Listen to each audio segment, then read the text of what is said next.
Sinampahan na ng reklamo ang ilang opisyal ng customs, pati na ilang importer, kaugnay sa pagpupusit ng mga mamahaling sasakyan na hindi raw idineklara ang tamang halaga.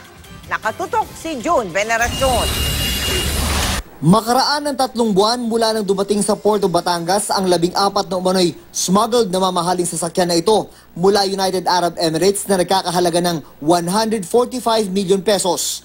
Nagsampa ngayong araw ng reklamo ang Bureau of Customs sa Department of Justice laban sa mga sangkot sa smuggling. Paglabag sa Tariff and Customs Code ang isinampa laban sa importer na si Rolando Cuevas, may-ari ng Monaca Trading at kanyang mga kasama. Mahigit $400,000 o higit 18 million pesos ang idineklarang halaga ng lahat ng sasakyan.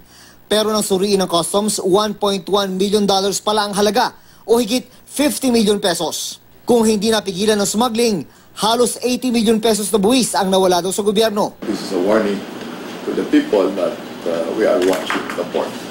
Sabit din ng 5 opisyal ng Customs na nakadistino sa Port of Batangas. They are recommended to be placed on administrative suspension to give way to a more objective investigation. Isa-isa namin kinuha ang panig ng 5 Customs official. Anila, nagulat daw sila sa reklamo sa kanila. Sa telebisyon lang daw nila ito nalaman. Hindi raw muna sila magbibigay ng komento kaugnay rito. Sinusubukan pa namin kunin ang panig ng Monaca Trading. June Veneracion, Nakatutok, 24 Oras.